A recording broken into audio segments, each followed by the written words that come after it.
Hello everyone, আসসালামু আলাইকুম। সকলকে all job news and education চ্যানেলে স্বাগত জানাই। আপনারা যারা আমার চ্যানেলে নতুন তারা অবশ্যই আমার চ্যানেলটিকে সাবস্ক্রাইব করে দিবেন। আজকে চলে আসলাম আপনাদের সামনে নতুন একটি ভিডিও নিয়ে। আজকের ভিডিওর বিষয় হচ্ছে পে স্কেলের গেজেট প্রকাশ এবং বাস্তবায়ন নিয়ে যে তথ্য দিলেন অর্থ উপদেষ্টা। সরকারি চাকরিজীবীদের বেতন নতুন অর্থবছরে বাড়বে, এটা নিশ্চিত করেছিলেন অর্থমন্ত্রী আমির খসরু মাহমুদ নিজেই। বাজেট বক্তব্যে তিনি পহেলা জুলাই থেকে নতুন বেতন কাঠামো বাস্তবায়নের ঘোষণা দিলেও এ নিয়ে এখনও চূড়ান্ত গেজেট প্রকাশ করেনি সরকার। এছাড়া নতুন পে স্কেল দেওয়ার ক্ষেত্রে অন্তর্বর্তীকালীন সরকারের সময় গঠিত কমিশন যে প্রস্তাব দিয়েছে সেটিই কার্যকর হবে নাকি বর্তমান সরকার ভিন্ন কোনো সিদ্ধান্ত নিচ্ছে সেটিও স্পষ্ট নয়। যদিও বর্তমান সরকার ক্ষমতায় আসার পর পরিস্থিতি পর্যালোচনার জন্য একটি উচ্চ পর্যায়ের কমিটি করে ইতোমধ্যে নতুন বেতন কাঠামোর একটি খসড়া রূপরেখা তৈরি করেছে বলে জানানো হয়েছিল। যে খসড়া রূপরেখাটি চূড়ান্ত পর্যায়ে নিতেই এখন কাজ চলছে বলে সরকারের পক্ষ থেকে জানানো হয়েছে। যেখানে বেতন কত বাড়বে, কয় ধাপে বেতন ভাতা বাড়ানো হবে, মূল্যস্ফীতি এড়ানোর পন্থা কী হবে, এই বিষয়গুলো বিশ্লেষণ করা হচ্ছে বলে জানা গেছে।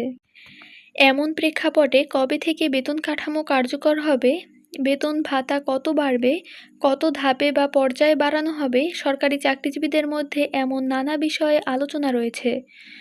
নাম প্রকাশ না করার শর্তে অর্থ মন্ত্রণালয়ের একজন কর্মকর্তা জানিয়েছেন, নতুন অর্থবছরের শুরু থেকেই নতুন বেতন কার্যকর হওয়ার কথা থাকলেও গেজেট প্রকাশ হওয়ার আগ পর্যন্ত নিশ্চিতভাবে কিছু বলার সুযোগ নেই।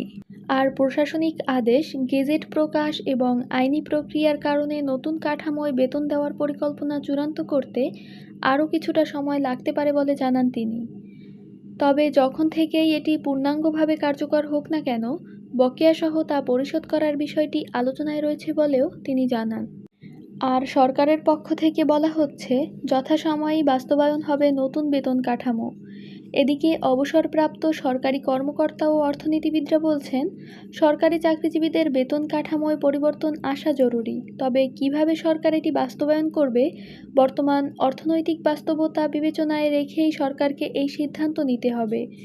বাংলাদেশে সরকারি চাকরিজীবীদের জন্য সর্বশেষ জাতীয় বেতন স্কেল ঘোষিত হয়েছিল 2015 সালে। এরপর থেকে প্রতি বছর তাদের মূল বেতনের নির্ধারিত 5% হারে বৃদ্ধি পেলেও নতুন করে আর পে স্কেলের ঘোষণা আসেনি। ফলে দীর্ঘদিন ধরেই নতুন বেতন কাঠামো ঘোষণার অপেক্ষায় রয়েছেন সরকারি চাকরিজীবীরা।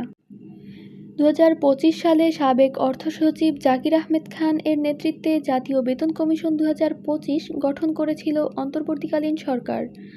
ওই কমিশন গত 22 জানুয়ারি সরকারের কাছে যে প্রতিবেদন জমা দিয়েছিল, সেখানে সরকারি কর্মচারীদের বেতন ভাতা 100 থেকে 140% পর্যন্ত বাড়ানোর সুপারিশ করা হয়।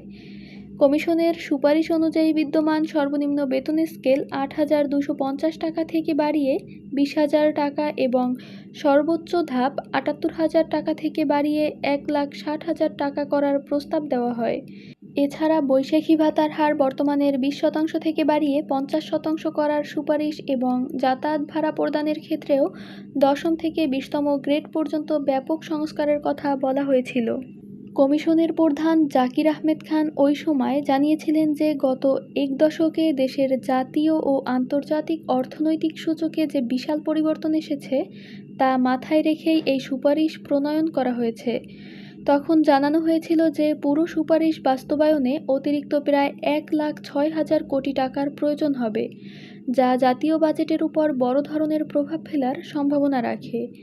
ক্ষমতায় আসার পর পরিস্থিতি পর্যালোচনার জন্য মন্ত্রিপরিষদ সচিব নাসিমুল গনির নেতৃত্বে 10 সদস্যের একটি উচ্চ পর্যায়ের কমিটি গঠন করে বর্তমান সরকার।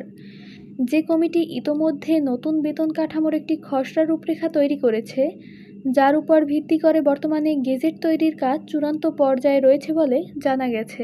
প্রধানমন্ত্রীর অর্থ ও পরিকল্পনা মন্ত্রণালয় বিষয়ক উপদেষ্টা রাশেদ আল মাহমুদ তিতুমির বলেছেন, দেশের অর্থনৈতিক দিক বিবেচনায় রেখেই নির্বাচনী প্রতিশ্রুতি অনুযায়ী সিদ্ধান্ত নেবে সরকার। ইশতেহারে বলা হয়েছে যে যথাসময়ে বাস্তবায়ন করা হবে এবং সেই অনুযায়ী একটি রিভিউ করা হয়েছে, বলেন তিনি। কবে নাগাদ গেজেট প্রকাশ হতে পারে এই প্রশ্নের সরাসরি কোনো জবাব দেননি প্রধানমন্ত্রীর অর্থ ও পরিকল্পনা মন্ত্রণালয় বিষয়ক উপদেষ্টা। তিনি জানান, পর্যায়ক্রমে বাস্তবায়নটা করা হবে। যদিও জাতীয় সংসদে দেওয়া বাজেট বক্তব্যে নতুন অর্থবছরের শুরু থেকেই সরকারি কর্মচারীদের জন্য পে স্কেল বাস্তবায়নের ঘোষণা দিয়েছিলেন অর্থমন্ত্রী আমির খসরু মাহমুদ চৌধুরী। তো এই ছিল আজকের ভিডিওটি ভালো লাগলে অবশ্যই ভিডিওটিতে একটি লাইক দিবেন এবং যারা এখনও আমার চ্যানেলটিকে সাবস্ক্রাইব করেননি দয়া করে আমার চ্যানেলটি সাবস্ক্রাইব করে দিবেন। দেখা হবে পরবর্তী কোনো ভিডিওতে, সেই পর্যন্ত ভালো থাকবেন। আসসালামু আলাইকুম।